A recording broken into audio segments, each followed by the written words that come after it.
정경두 국방부 장관과 제임스 매티스 미 국방장관이 제50차 한미안보협의회의에서 전시작전 통제권 전환 이후에 연합방위 지침에 합의했습니다. 합의한 연합방위 지침에는 미래 연합사령부의 사령관을 한국군 사성장군이 맡는다는 내용도 포함됐습니다. 워싱턴에서 오상현 기자의 보도입니다. 육해공군과 해병대, 해안경비대가 도열해 있는 미 국방부. 정경두 장관은 이곳에서 우리나라 국방부 장관으로는 처음으로 정식 의장 사열을 했습니다. 50번째를 맞은 한미 안보협의회의에서는 보다 실질적이고 의미 있는 협의를 했습니다. 한반도의 완전한 비핵화와 항구적 평화 정착을 위한 외교적 노력을 국방 차원에서 잘 뒷받침하고 북한이 선의의 대화를 지속한다는 전제로 오는 12월로 예정했던 비질런트 에이스 훈련을 유예하기로 최종 결정했습니다. 주목할 것은 향후 50년 동맹의 미래를 내다보고 작성한 전작권 전환 이후의 연합방위 지침에 양국이 합의했다는 겁니다. We signed our mutually declared alliance guiding principles, a document which paves the way for clarifying the conditions-based transition of wartime operational control of our combined forces. 즉 전작권 전환 이후에도 주한미군은 계속 주둔하며 독립적인 상설기구로 운영되는 한미연합사령부가 양국 국가통수기구의 공동지침을 받는 군사협의기구로부터 전략지시와 작전지침을 받게 한다는 겁니다. 특히 미래연합사령부의 사령관은 한국군 사성장군이, 부사령관은 미군 사성장군이 맡는 방안도 합의했습니다. 또 한국군 주도의 전쟁 수행 능력을 평가하기 위해 내년에 미래연합지휘체계의 기본 운용 능력을 평가하기로 했습니다. 전시작전 통제권 전환 준비가 양국의 체계적이고 적극적인 노력에 힘입어 상당한 진전을 이루고 있다고 평가하고 전시작전 통제권 전환 조건을 조기에 충족시킬 수 있도록 공동의 노력을 기울여 나가기로 하였습니다. 한편 양국 장관은 한미안보협의회의가 지난 50년 동안 가장 강력하고 긴밀하게 결속된 한미동맹 체제를 발전시켜왔다고 평가하고 향후 50년을 전망하는 한미동맹 국방 비전을 공동 연구하기로 했습니다. 연구 결과는 내년에 열리는 제51차 SCM에서 보고받고 양국 국민에게 설명할 예정입니다. 양국 장관이 합의한 연합방위 지침은 전시작전 통제권 전환 이후의 한미동맹의 모습을 보다 구체화했다는 평가를 받고 있습니다. 워싱턴에서 국방뉴스 오상현입니다. 11월 1일부터 지상과 해상, 공중에서 남북 간 상호 적대 행위가 전면 금지됩니다.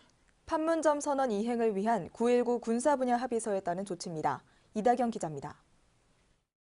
국방부는 11월 1일부로 남북은 지상과 해상, 공중에서의 상대방에 대한 일체의 적대 행위를 전면 중지할 것이라고 밝혔습니다. 또 군사분 개선 일대 포병 사격 훈련과 연대급 이상 야외 기동 훈련 중지, 기종별 비행금지 구역 설정과 운용, 동서해 완충 구역 내 포사격과 해상 기동 훈련 중지 등도 철저히 이행하기로 했습니다. 9.19 군사 합의서에 명시된 조항들입니다. 이를 위해 군사분 개선 5km 이내의 포병 사격 훈련장을 조정 전환하고 연대급 이상 야외 기동 훈련의 계획과 평가 방법 등을 보완했다고 설명했습니다. 동서해 완충 구역에서는 함포와 해안포에 포구 포신 덮개를 설치했고 해안포의 포문도 폐쇄했다고 전했습니다. 국방부는 또 기종별 항공 고시보를 발령해 비행금지 구역을 대내외적으로 공포했고 한미공군의 차질 없는 훈련 여건 보장을 위해 훈련 공역을 조정하는 등의 조처도 했다고 밝혔습니다. 합참과 작전사 야전 예규도 수정 완료했고 현장 부대 교육과 행동화 숙달 등도 조치했다고 덧붙였습니다. 유엔사 측도 9.19 군사합의서의 상호 적대 행위 전면 중지와 관련한 제반 조치에 지지와 공감을 표명했다고 설명했습니다. 북측 역시 이 조치들을 철저히 이행하고 준수하겠다는 입장을 공식적으로 밝혔다고 전하며 최근 서해 해안포의 포문을 폐쇄하는 등 적대 행위 중지 조치를 이행하고 있다고 평가했습니다. 국방부는 이번 남북 간 일체의 적대 행위 중지의 시행은 상호 군사적 긴장 완화와 신뢰 구축을 촉진시키는 실효적 조치가 될 것이며 한반도 비핵화와 항구적 평화 정착을 견인하는 의미 있는 발걸음이 될 것으로 내다봤습니다. 국방뉴스 이다경입니다.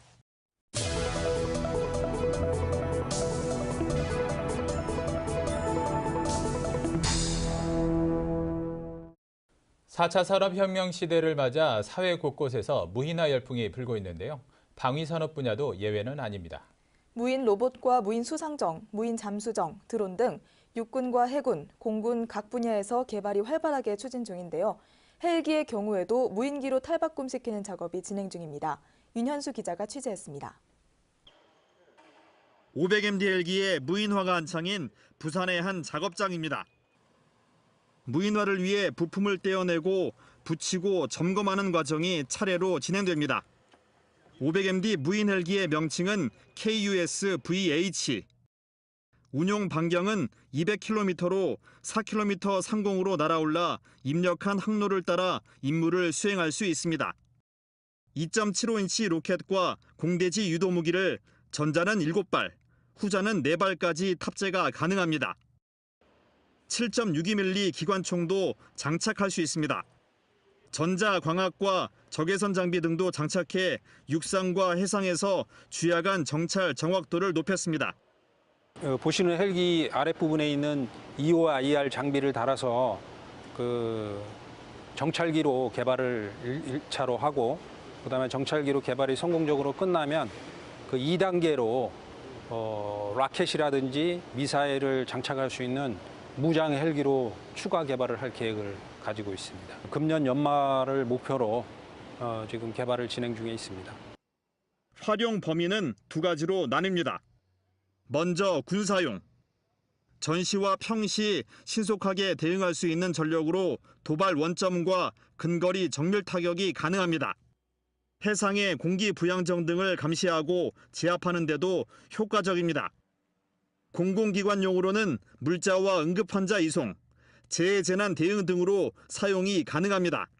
조종사를 육성하고 유지하는 비용도 만만치 않은데요. 앞으로는 그런 훈련을 하지 않고도 지상에서 간단하게 조작할 수 있는 것도 큰 장점 중에 하나라고 생각을 합니다.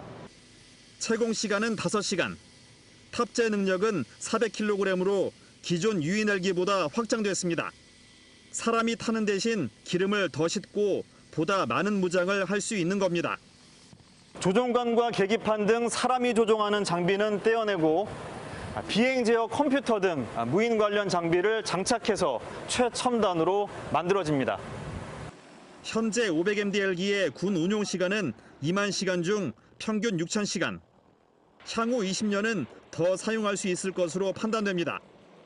14,000시간 정도 더 비행할 수 있는 비행기를 200여 대를 보유하고 있기 때문에 이것으로 무인화해서 사업을 한다면 훌륭한 비즈니스 찬스가 될 것이라고 생각을 합니다. 50억 수준에서 공급이 가능할 것으로 보기 때문에 해외 도입보다 4분의 1 정도 저렴하게 도입을 할 수 있고요. 갈수록 가파르게 성장하고 있는 무인기 사업. 우리나라 최초의 국산 항공기가 첨단 무인 헬기로 탈바꿈할 날이 머지않아 보입니다. 국방뉴스 윤여수입니다.